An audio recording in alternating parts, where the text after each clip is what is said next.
my name is Skip. I'm here for two reasons. Number one, I want to help you become a better leader. Number two, I want to help you help others. I'm dyslexic.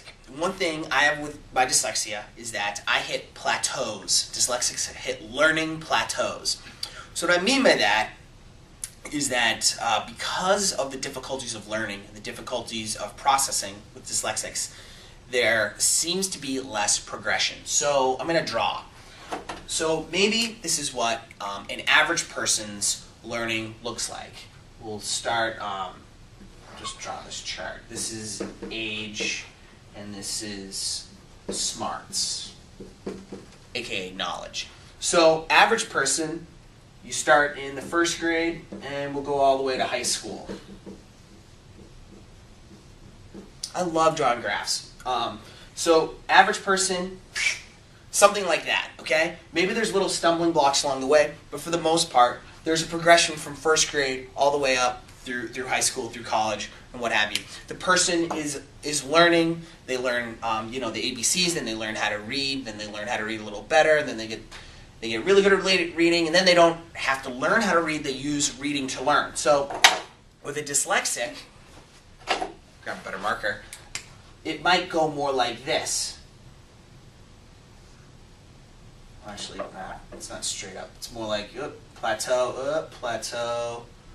And so what ends up happening is that for the dyslexic right now, the dyslexic's still learning. Don't get me wrong. They're not stupid. And this would happen with me a lot, is that I would end up learning with my classmates, and then I would kind of peter out. And it would take me a lot longer, and then I'd learn very quickly to catch up to my classmates. But in the meantime, they've gotten ahead of me. So what ends up happening, and now, eventually I'm at the same reading, I'm, at a college reading level. I went to college, but it took me a while to get there, and I'd hit these plateaus, these learning plateaus.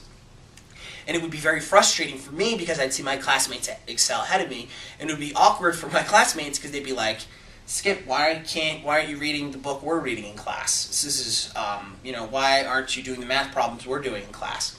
It was because I hit these plateaus. Now this is tough for a little kid, but it can be devastating for an older kid, someone in middle school or high school, or an adult. It's completely devastating because everyone else is moving at light speed and you're moving at, like on a bicycle.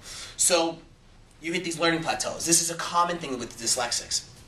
So compensators for this, my personal compensator for this, was that I asked tons of questions because I didn't want to waste time. And as I got older, I realized that I'm going to end up hitting a plateau. Sometimes when I learn new skills in job settings and whatnot, this also comes to hit. I hit these plateaus. So I asked tons of questions to make sure I'm not misunderstanding directions, so I'm not wasting time, because I know I'm going to take longer anyway. Now, this is something that I've gotten good at, and now my plateaus are, instead of like this progression, maybe my progression's like this, but it's upwards, and there's a lot less lag. So I've learned to deal with it, but for other people it can be very frustrating. So with dyslexics, we ask lots of questions because we don't want to waste that time that we don't have. We don't have the luxury, so we have to ask these questions. On the flip, so this does two things. One, if you ask a lot of questions, it can make you look stupid. And because sometimes the questions you ask are fairly obvious. But I'm asking them because I'm double checking because I don't want to waste time. So up front, sometimes I appear to be stupid.